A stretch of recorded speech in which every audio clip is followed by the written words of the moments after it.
हर बात में एक बहुत बड़ी बात है, इनके हर एक बात में एक बहुत बड़ी बात है, बहुत बड़ा राज है। इसको ध्यान से सुनिए, समझिए, क्योंकि ये आपकी बात है। ये आपकी जिंदाबाद। माननीय अध्यक्ष जी, बहुत बहुत धन्यवाद संचालक महोदय। आज के इस कार्यकर्ता सम्मेलन में उपस्थित सभी युवा साथियों, बच्चों, माताओं, बहनों, पितातुल्य बुजुर्गों, आप सभी को मैं आरपी मौर्य चीफ राष्ट्रीय अध्यक्ष मंडल भारतीय राष्ट्रीय पार्टी की तरफ से सादर नमन एवं वंदन करता हूँ। और मुझे बड़ा हर्ष हो रहा है कि काफ़ी अरसे के बाद आज मुझे जो है ललितपुर की इस धरती पर आने का अवसर मिला। और इस अवसर का जो मुख्य श्रेय है वो हमारे जिला स्तरीय कार्यकारिणी में विशेष तौर से आदरणीय भाई जगवान कुशवाहा जी, जो इस जिले के जिला अध्यक्ष नियुक्त कर दिए गए हैं। और आज इस मंच से मैं आपका स्वागत अभिनंदन करता हूं, साथ ही साथ ये घोषणा करता हूं कि भाई जगवान कुशवाहा जी भारतीय राष्ट्रीय पार्टी का मोर्चा जिला स्तरीय जो पिछले 1 महीने से संभाल रहे हैं, आगे भी वो संभालेंगे। तो इसी के साथ मैं आमंत्रित करूंगा भाई जगवान कुशवाहा जी को कृपया आए और हमारे जिलाध्यक्ष महोदय प्रदेश स्तर के इधर सामने आ जाए, जिलाध्यक्ष महोदय और साथ ही साथ आदरणीय प्रभारी महोदय से निवेदन है कि कृपया उनका स्वागत माल्यार्पण के साथ करें प्लीज।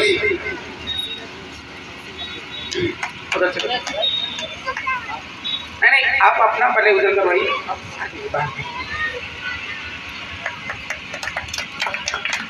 भाई जगवान कुशवाहा जी आपकी धरती से हैं और आप देख रहे होंगे आपके बीच में रहने वाले हैं। जहां तक मुझे पता है हमारी टीम का परीक्षण है कि काफी डेडिकेटेड रहते हैं, समाज के लिए 24 घंटे समर्पित रहते हैं और आए दिन आप लोगों की सेवा में एक बुलावे पर पहुंचते हैं। तो आज इस मंच के माध्यम से भाई जगवान कुशवाहा जी का बीआरपी टीम के माध्यम से स्वागत और अभिनंदन हो रहा है। और मुझे पूर्ण विश्वास है कि इस देश को संभालने में, इस जिले को संभालने में आप अपना सर्वस्व तन मन धन न्यौछावर कर देंगे। हमें किसी प्रकार की किसी भी शिकायत का मौका आप नहीं देंगे। मैं पूरे जिला वासियों से ये निवेदन करूंगा कि भाई जगवान कुशवाहा जी का नंबर अपने पास रखें।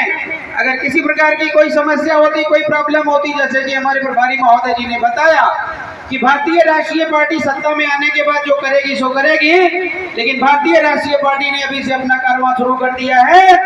अगर आप बीआरपी भारतीय राष्ट्रीय पार्टी से जुड़ जाते हैं, कोई माई का लाल आपको उंगली उठा के चला जाए, आंख दिखा के चला जाए, आपका घर परिवार परेशान करके चला जाए, आपका खेत खलिहान पे कब्जा करके चला जाए, उसको मैं यहाँ से लेकर दिल्ली तक दौड़ाने की क्षमता रखता हूँ और इस बात की गारंटी रखता हूँ।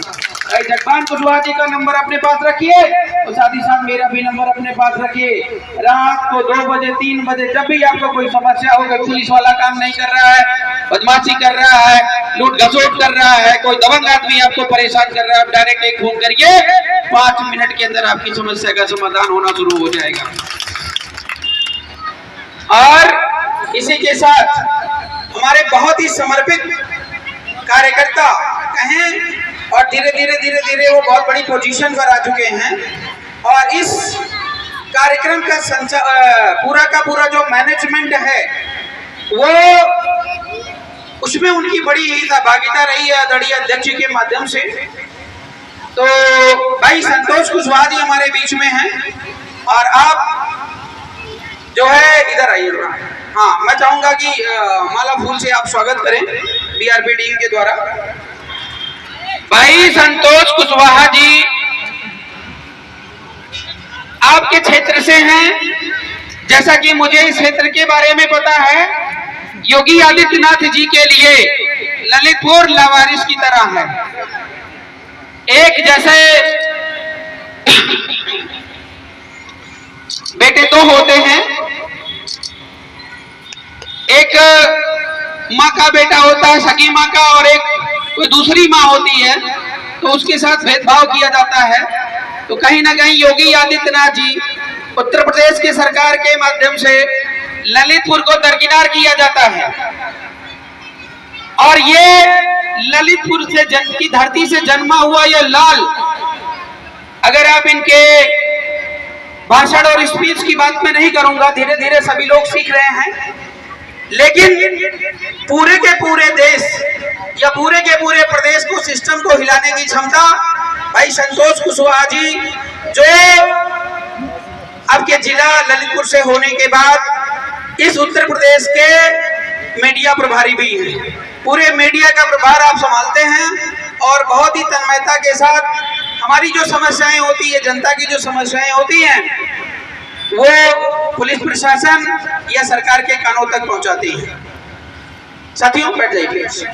और साथ ही साथ हाँ, हमारे साथ जो जिला स्तर के कार्यकर्ता लोग हैं, आप कृपया सम्मान करें इनका। आइए सभी लोग, जो भी जिला स्तर के हमारे पदाधिकारीगण कार्यकर्ता, आइए प्लीज, आइए कम। साथियों, इस देश की राजनीति की बात करूं मैं, पिछले 78 सालों से मैं देख रहा हूं कि आए दिन सरकार बदलती रहती है। एक गई तो दूसरी आई, दूसरी गई तो तीसरी आई। 5 साल 10 साल में आप ऊब जाते हैं, थक जाते हैं, थू थू करना शुरू कर देते हैं, लेकिन समस्या का समाधान नहीं होता है। आज तक किसी भी सरकार में, चाहे वो कांग्रेस की सरकार रही हो, चाहे भारतीय जनता पार्टी की सरकार रही हो, वास्तव में उन्होंने राजनीति तो की है, लेकिन आपकी समस्या का समाधान करने के लिए कभी उन्होंने गंभीरता से नहीं लिया। अगर वास्तव में समस्या का समाधान करना होता तो चाहे वो भारतीय जनता पार्टी के लोग हों, चाहे वो कांग्रेस के लोग हों, या कहीं जो है सपा के लोग हों, किसी को सम्राट अशोक महान बनने से किसी ने रोका नहीं था, प्रियदर्शी बनने से किसी ने रोका नहीं था। लेकिन 5 साल के बाद आने के बाद जनता फिर थू थू करना शुरू कर देती है। ऐसी समस्या क्यों आती है? ऐसी समस्या आती इसलिए है क्योंकि आप रॉन्ग नंबर डायल करते हैं। जिस पार्टी को आप सरकार में लाते हैं वो पार्टी आपकी है ही नहीं है, उस पार्टी में आपको भागीदारी मिली ही नहीं है। अब आप भागीदारी कहोगे कि ये क्या होता है? भागीदारी का मतलब ये होता है कि जैसे आपका घर होता है, घर में 2 बेटे होते हैं, पिताजी के 2 बेटे होते हैं, तो घर की प्रॉपर्टी आधी आधी बढ़ जाती है। लेकिन ये जो करोड़ों का वोट वाली आईडी आप लेकर घूमते हो, जिसको वोट देकर के प्रधानमंत्री मुख्यमंत्री आप बनाते हो, वे लोग सत्ता में क्या भागीदारी देते हैं? ये बड़ा सवाल है। क्योंकि मेरा मानना है कि हम अपने घर परिवार की देखभाल तो कर ही रहे हैं, कैसे न कैसे कमाकर, मजदूरी करके, मेहनत करके, लेकिन घर से जब आप बाहर निकलोगे तो समाज आता है, और समाज से बाहर जब आते हो तो देश आता है। आज अगर उत्तर प्रदेश की बात करें तो उत्तर प्रदेश के जो गार्जियन हैं, मुख्यमंत्री जी हैं आदरणीय योगी आदित्यनाथ जी, वो इस प्रदेश के पिता के तुल्य हैं, इस प्रदेश के पिता तुल्य हैं। और अगर नरेंद्र मोदी जी की मैं बात करूं तो नरेंद्र मोदी जी इस देश के पिता तुल्य हैं, पिता तुल्य है ना। तो कोई पिता अपने बेटा बेटी के साथ गद्दारी गलत करता है क्या? कोई पिता जो अपने आप को वास्तव में बाप समझता होगा, जो अपने आप को सगा भाई समझता होगा, वो अपने सगे भाई बहन के साथ, अपने बच्चों के साथ गद्दारी करेगा क्या? बताइए मुझे। लेकिन वो नरेंद्र मोदी, योगी आदित्यनाथ, वो अखिलेश यादव लगातार गद्दारी करते आ रहे हैं। पार्टी में भागीदारी आज तक इन लोगों ने कभी नहीं दी, लेकिन बात करेंगे जब सत्ता में भागीदारी की, तो वहां पे आपको 2 किलो राशन, 4 किलो राशन जो है दे करके टरका दिया जाता है कि भैया तुम्हारा हिस्से में इतना ही आता है, बाकी हमको लूटने और खाने दीजिए। मैं पूछता हूं, जब ये देश हमारा है, जब ये समाज हमारा है, और जब हम भारत माता की जय बोलते हैं, तो भारत माता की संतान हम भी हैं, भारत माता की संतान नरेंद्र मोदी भी हैं, भारत माता की संतान अखिलेश यादव और उनकी बेटी भी हैं। तो हमको समानता का अधिकार क्यों नहीं मिला? अखिलेश यादव की बेटी आज कुर्सी के नजदीक हैं, आज उनको मुख्यमंत्री बनना हो तो डायरेक्ट बन जाएंगी, और आप ही लोग बनाएंगे। लेकिन मैं पूछना चाहता हूं, अगर आपकी बेटे बेटी ने सपना पाल लिया कि हमको मुख्यमंत्री बना दीजिए। बताइए कितने साल में आप मुख्यमंत्री बनाओगे? बना सकोगे कभी अपनी बेटी को? कभी नहीं बना पाओगे, गारंटी दे रहा हूं मैं, कभी नहीं बना पाओगे। ये जमाना आ गया है। ये जो सत्ता में बैठे खूंखार जो शेर हैं, जो चीते हैं, आपको खा जाएंगे। जब तक आप कीड़े मकोड़े की तरह यहाँ जीते रहिएगा तब तक तो ठीक है, कोई दिक्कत नहीं है, कोई आपको बोलेगा नहीं। लेकिन जैसे ही क्रांति की बात करोगे वैसे आपके पीछे ये धुरंधर लग जाएंगे, और जब तक आपको रास्ते से हटा नहीं देंगे तब तक ये दम लेने वाले नहीं। आज इस देश में देश की जो सिचुएशन बनी, आपने देखा होगा, अभी हमारे प्रभारी जी ने जिक्र किया, पाकिस्तान में हमला हो गया। पाकिस्तान में हमला सही हुआ गलत हुआ, ये ना मैंने देखा ना आपने देखा। मोदी जी ने जो बताया, मीडिया ने बताया, हमने सुना, आपने सुना। तो भाई ये बताओ, इस देश ने तो चौकीदार पाला था ना, 56 इंच वाला चौकीदार पाला था ना। 54 इंच वाला चौकीदार कि अगर बाउंड्री पे कुछ होता है तब तो मान लेते हैं चौकीदार से लड़ाई हो गई, लेकिन वहां से 300-400 किलोमीटर अंदर घुस करके आतंकवादी आ जाते हैं, तो चौकीदार से अगर कहोगे चौकीदार तुम कहाँ थे, तुम ये बताओ कि तुम मिले थे या सो रहे थे, तो चौकीदार आपके खिलाफ FIR कर देता। नेहा सिंह राठौर नाम की एक लड़की है, वो अपने गीत संगीत के माध्यम से बीजेपी से सवाल पूछती है। हम भी पूछते हैं, लेकिन हम नेता लोग हैं, हमसे टकराने वाले लोग नहीं आते हैं, हमसे नहीं टकराता कोई। लेकिन नेहा सिंह राठौर से ये टकरा जाते हैं। क्यों टकराते हैं जानते हैं? क्यों टकराते हैं? क्योंकि वो ये एक आम लड़की है, उसको दबा देंगे, बैठा देंगे। वो नेतागिरी तो करती नहीं है। और जब आपने देखा होगा स्कूल में जब मास्टर जी पढ़ाते थे बड़े बड़े बच्चों को, 10वीं 12वीं के बच्चे को, तो सारे बच्चे जब दबंग होते थे तो उसमें से कुछ कमजोर बच्चों को चुनते थे और क्लास में उनको मारते थे, और मार करके पूरी क्लास को धमकाते थे कि मैं बड़ा दबंग टीचर हूँ, तो सारे शांति से बैठे रहना। तो नेहा सिंह राठौर को सबसे कमजोर समझ लिया मिस्टर नरेंद्र मोदी ने, अपने गुर्गों को लगा दिया चारों तरफ, इस थाने FIR, उस थाने FIR, उस थाने FIR। ये मैं नेहा सिंह राठौर की तारीफ नहीं कर रहा हूँ, हम हर बेटी बहन की समस्या बता रहा हूँ। अगर आपके बहन बेटियों की, आपकी कहीं हत्या, मर्डर, रेप हो जाता है, अगर आप सरकार सत्ता के खिलाफ आवाज उठाते हो तो आपके खिलाफ FIR हो जाएगा और आपको जेल भेज दिया जाएगा, ध्यान रखिएगा। इसीलिए आज सत्ता परिवर्तन बहुत जरूरी हो गया, और जितनी भी पार्टियां देश के अंदर हैं, एक भी पार्टी ऐसी नहीं है जिसे आप अपनी पार्टी कह सकते हो। उन्होंने कहीं भागीदारी नहीं दी है। उदाहरण बता दूं मैं, माननीय बाबू सिंह कुशवाहा को जानते होंगे, स्वामी प्रसाद मौर्य को जानते होंगे। बसपा में रह करके इन्होंने 10 साल 20 साल सेवा दी, मंत्री मंत्री सब बनाए जब तक मिलता गया। लेकिन जैसे ही इन लोगों ने भागीदारी की बात करी वैसे इनको पार्टी से निकाल दिया। निकाला कि नहीं निकाला? निकाला ना। तो बाबू सिंह कुशवाहा का पार्टी में क्या था, स्वामी प्रसाद मौर्य का पार्टी में क्या रहा, बताइए। उसी सपा में लोग चले जा रहे हैं बिना शर्त के, ठीक है ना। उसके बाद जैसे ही उनके खिलाफ बोलते, अपने हक अधिकार की बात करते, निकाल के बाहर कर देते। टिकट लेकर आए, विधायक बन गए, सांसद बन गए, होता कुछ नहीं है। यहाँ के भी विधायक सांसद होंगे, आपको पता होगा कितना काम करते होंगे, ये तो पता है ना। मालूम है कि नहीं मालूम है? हमारे उत्तर प्रदेश के डिप्टी CM केशव प्रसाद मौर्य नमूने के तौर पे बैठाए गए हैं। वोट लेना समाज का और चेहरा दिखा देना जो है डिप्टी CM केशव प्रसाद मौर्य का। वोट देते रहिएगा, मन बहलता रहेगा, धीरे धीरे सत्ता चलती रहेगी, योगी आदित्यनाथ कुर्सी पे बैठे रहेंगे। यही है ना मनोरंजन, मिलेगा कुछ नहीं। देश समाज को क्या चाहिए? शिक्षा चाहिए, रोजगार चाहिए, स्वास्थ्य चाहिए। मोदी जी ने आज तक 14-15 साल हो गए ना शिक्षा दिया। शिक्षा दिया क्या? अगर आप इलाज कराने जाते हो तो अंधाधुंध आपसे पैसे भी लिए जाते हैं। और जो ये 5 लाख वाला जो स्कीम आया है आयुष्मान कार्ड आपका, ये नरेंद्र मोदी जी की ऑफिस से पास होता है कि किसका किसका कार्ड बनेगा। जिसका कार्ड वहां से पास हो करके आता उसका कार्ड बनता है। योगी आदित्यनाथ ने एक लोक सेवा आयोग बना रखा है, लोक पब्लिक वेलफेयर में एक संगठन बना रखा है। उसके माध्यम से योगी आदित्यनाथ जी इमरजेंसी में किसी को भी रुपया फंड दे सकते हैं। तो ये बताइए योगी आदित्यनाथ जी किसको रुपया फंड देंगे?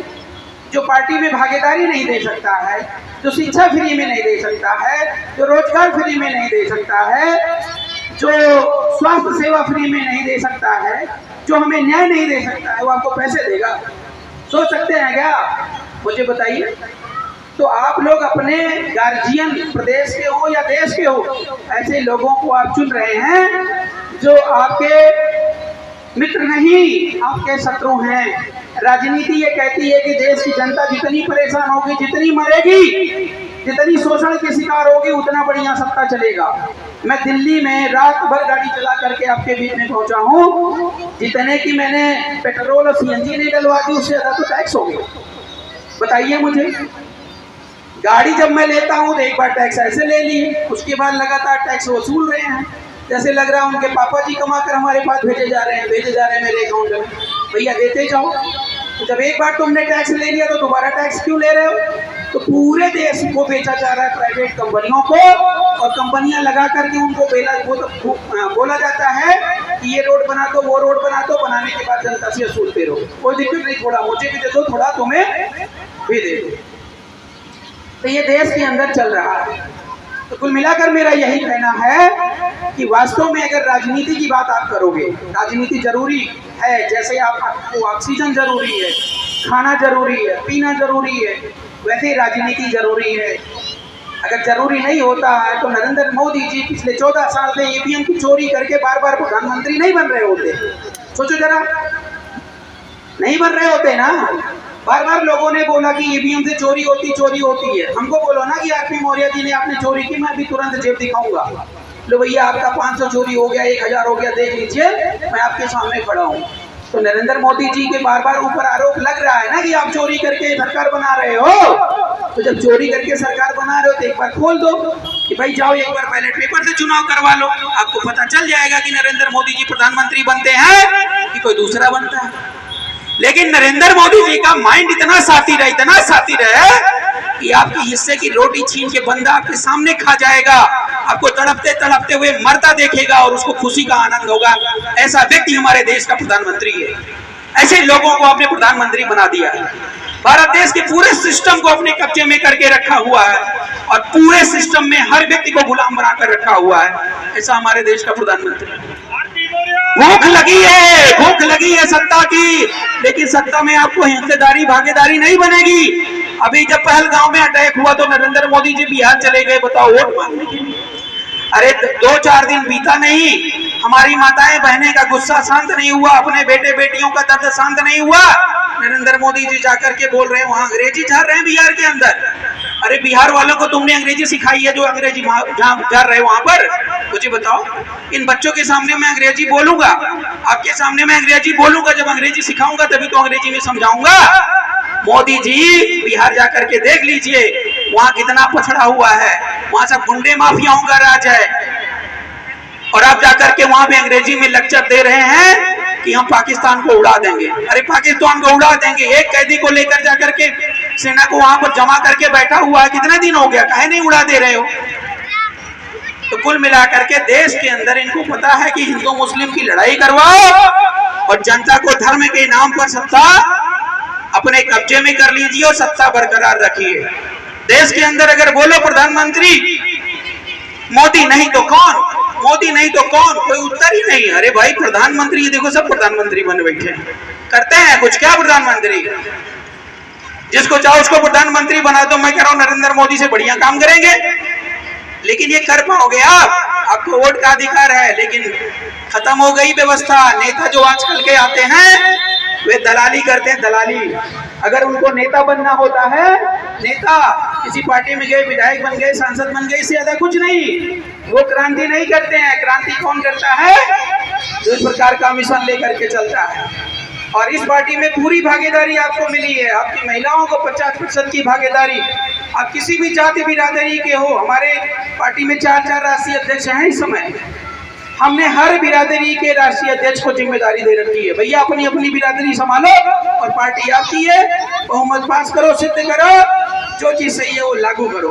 आरपी मौर्य अगर योग्य है तो उसको प्रधानमंत्री बनाना, आरपी मौर्य का बेटा अगर योग्य है तो उसको बनाना, अगर योग्य नहीं है तो उसको साइड में कर देना, अपने बेटे को प्रधानमंत्री मुख्यमंत्री बनाना। ये अधिकार हमने आपको दिया है। ऐसा बड़ा संविधान हमने दिया है कि सारी पार्टियों की बोलती बंद हो गई है, लेकिन हमारे देश की समाज की जनता को ये समझने की जरूरत है हम उनको देना क्या चाह रहे हैं। हम उनको देना ये चाह रहे हैं कि आने वाले दिनों में आपका बेटा और बेटी डायरेक्ट पीएम और सीएम बनेंगे। ऐसी व्यवस्था सरकार के अंदर नहीं है। बाबा साहब भीमराव अंबेडकर ने कहा कि मैंने संविधान बना दिया। हमने कहा है बाबा साहब क्या संविधान बना दिया भाई? अखिलेश यादव कहाँ से पैदा हुआ मुझे बताओ? बैलेट पेपर से कि मुलायम सिंह यादव के पेट से पैदा हुआ मुझे बताओ? अगर अखिलेश यादव मुलायम सिंह यादव का बेटा नहीं होता तो मुख्यमंत्री बनता? बताओ, पनवाड़ी की दुकान चला रहा होता, यही बात थी ना। लेकिन अखिलेश यादव मुलायम सिंह यादव के बेटे थे इसलिए मुख्यमंत्री बन गए। अब उनकी बेटी मुख्यमंत्री बन जाएगी। राहुल गांधी को ले लो, सोनिया गांधी का बेटा बेटी उनकी बहू पत्नी सब चलते रहेंगे। हमारे तुम्हारे लोग लल्लू लाल कटे हैं, देखते रहेंगे, देश हमारा रहेगा। घमंड से घूमते हैं कि भारत माता की जय। अरे मिल क्या रहा है यहाँ इस देश के अंदर मुझे बताओ? कोई देने को राजी नहीं है, इसीलिए हक अधिकार लेना है तो छीनना पड़ेगा। ये पार्टी आपकी अपनी है। इस पार्टी में किसी भी पूंजीपतियों का ऐसा हाथ नहीं है जो बिजनेस करने के लिए आ रहा है। पार्टी का प्रावधान सिर्फ यही है, 1 रुपया पार्टी में पर डे डोनेट करो और पार्टी से जो मर्जी वो करवाओ, लेकिन न्याय संगत करवाना, ध्यान रखना। अन्याय करने की इजाजत नहीं है, किसी की जमीन हड़पने की इजाजत नहीं है, किसी बहन बेटी को परेशान करने की इजाजत नहीं है। इसलिए हम इसको कहते हैं कि अपनी पार्टी, अपना वोट और बीआरपी का करो सपोर्ट। संगठन बना लो, भूल जाओ कौन किसकी सरकार है।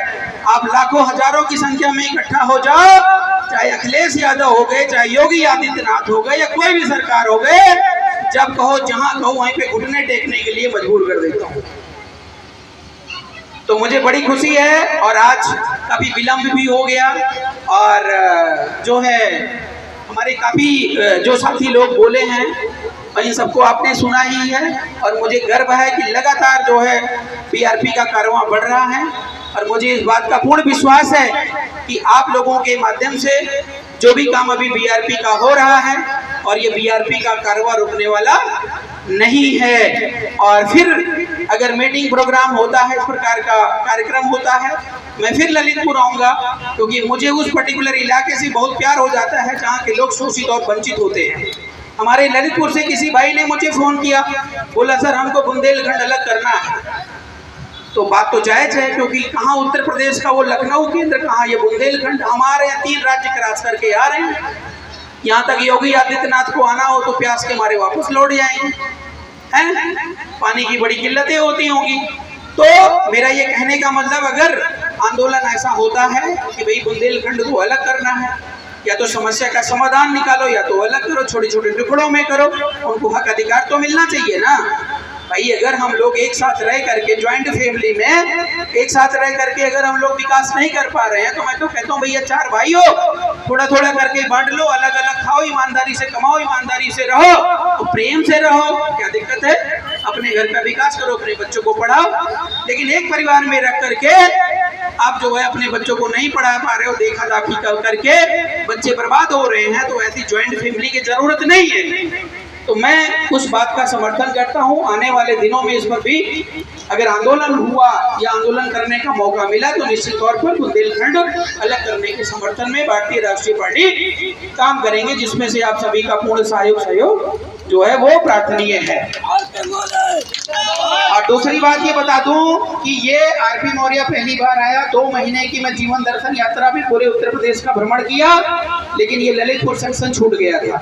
मैं क्षमा प्रार्थी हूँ, तब से मौका नहीं मिल रहा था और आज मौका मिला और मैं पुनः बार बार आऊंगा आपके जिले में अगर इस प्रकार की कोई समस्या आपके माध्यम से होती। निवेदन ये है मेरा कि हर घर तक बीआरपी का ये जो संदेश है ना, ये पहुंचा दीजिए और हर घर तक मेरा नंबर पहुंचा दीजिए। अगर किसी माता बहन को समस्या होती है, हमारे समाज में सबसे बड़ी समस्या ये है कि एप्लीकेशन लिखना तक नहीं आता, ठीक है ना। वकील कैसे हैं, क्या है, ये उनको पता नहीं है।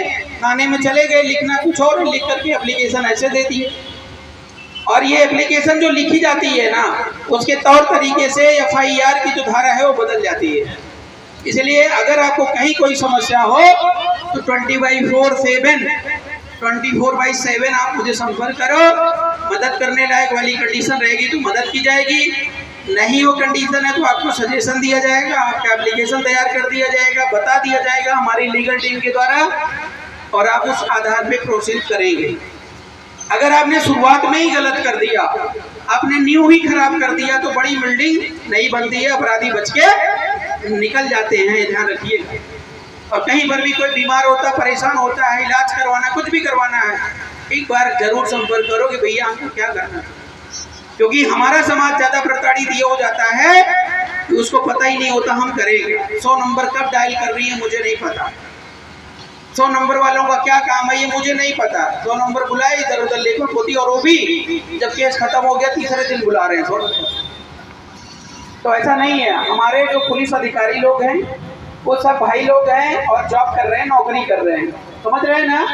तो ऐसा कोई चाहता नहीं, लेकिन ऊपर जो बैठा हुआ CM और PM तो आदत पड़ गई और नीचे से पैसा खींचने की, तो मजबूरी है तो नौकरी छेड़ो या तो पैसा लूट करके उनको पहुंचाओ। अगर तुम्हारे राज्य में पैसा लूटा जा रहा है या कोई भी पुलिस वाला अपराध कर रहा है, ये देश की जनता जनार्दन के साथ बदतमीजी कर रहा है, तो उसके लिए पुलिस जो जिम्मेदार नहीं है, उसके लिए उस बैठा वहाँ का हुक्मरान जिम्मेदार है।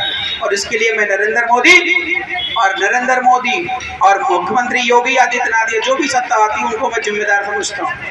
तो साथियों, ये कारवा धीरे धीरे बढ़ रहा है। 2027 में हम लोग कई विधानसभा सीटों पे जो है अपने कैंडिडेट उतार रहे हैं, चुनाव लड़ रहे हैं, और हो सकता है कि आपके ललितपुर से भी हम लोग कई कैंडिडेट की घोषणा करें, तो जिसमें आप सभी का जो है सहयोग प्रार्थनीय है। घर घर हमारी बात जानी चाहिए, और देश में फिर से अशोक का राज लाना जरूरी हो गया है। अशोक का राज आप जानते हैं, बता देता हूँ थोड़ा सा। राम राज तो आप देख ही रहे होंगे, हैं, चोरी, मर्डर, हत्या, राम का नाम भी बदनाम कर दिया इन्होंने, हैं। राम की बात तो करते हैं, लेकिन राम का एक भी जो है आचरण इन्होंने आज तक फॉलो नहीं किया हो तो मुझे बताओ। राम ने राजपाट छोड़ करके, हैं, इतना बड़ा त्याग जो है कर दिया वनवास में 14 वर्ष जा करके, और यहाँ योगी आदित्यनाथ जी क्या कर रहे हैं? बोलो, वनवास छोड़ करके राजपाट लेकर बैठे हुए हैं, उल्टा कर रहे हैं ना, और बोलते हैं जय श्री राम। यही बोलते हैं ना, जय श्री राम।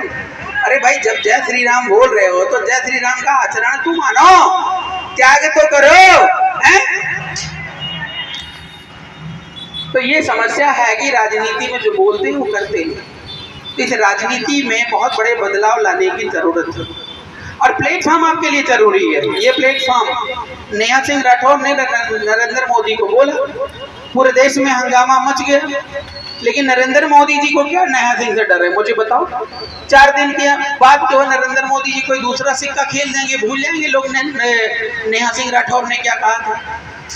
क्योंकि क्या होता है, जैसे अगर यहाँ पर आपको थोड़ी सी चोट लग गई है, ठीक है ना, हल्की सी, इनको दर्द हो रहा है, इनको बार बार याद आ रहा है यार मेरे यहाँ पे चोट लग गई है, अगर साइड में एक बड़ी सी घाव कर दें तो अभी ये छोटी वाली दर्द बढ़ जाएगी, है ना, बढ़ जाती है ना, क्योंकि आप बड़ी घाव को देखते हैं। और नरेंद्र मोदी के हाथ में सब कुछ है, चाहे मीडिया में उछाल दें, चाहे खुद को भाषण दे करके उछाल दें, हैं। और उसके बाद जब देखेंगे कि ये नेहा सिंह राठौर की बात लोगों के दिमाग में फीड हो रही है, तो ऐसे 2-4 आतंकवादी फिर जो है वहाँ पाकिस्तान के बदले, सॉरी कश्मीर के बदले जो है बिहार में अटैक कर देंगे, क्योंकि अब चुनाव आने वाला है। अब लोग हाय तौबा वहाँ भी 2-4-10 मारे जाएंगे, 2-4-10 मारे जाएंगे तो नेहा सिंह राठौर को भूल जाएंगे, और फिर जो है वो नया नक्सली वहाँ शुरू हो जाएगा। होगा नहीं होगा? तो ये तो इनकी मुट्ठी में है, इसलिए टेंशन लेने की जरूरत नहीं है। नेहा सिंह राठौर के लिए कोई प्लेटफॉर्म नहीं है, वो आपकी समाधान नहीं है। बात उसने सही बोली, मैं इस बात से एग्री हूँ, लेकिन सही बात बोलने के लिए प्लेटफॉर्म होना जरूरी है, नहीं तो आप कुछ भी नहीं कर सकते। ऐसे बोलते रहिए, आम पब्लिक की तरह अगर बोलेंगे तो पुलिस उठा के सीधे जेल ले जाएगी और FIR ठोक देगी, अगले दिन से आपकी बोलती बंद, और घर वाले भी 4 लठ मारेंगे, कहेंगे चुप हो जा, बहुत बड़ा, ठीक है ना। तो मुझे लगता है कि आप मेरी बात मिशन को समझ चुके होंगे। परिचय में बहुत कुछ चीजें लिखी हुई है, घर पे ले जाइए और आराम से पढ़िए। इसमें मेरा नंबर दिया गया है, कुछ भी ना समझ में आए तो इत्मीनान से फोन कर लेना। अभी मौर्य जी ये बात समझ में नहीं आई और हम आपको डिटेल में समझाएंगे। जी बहुत बहुत धन्यवाद सभी को। और आप सभी ने सब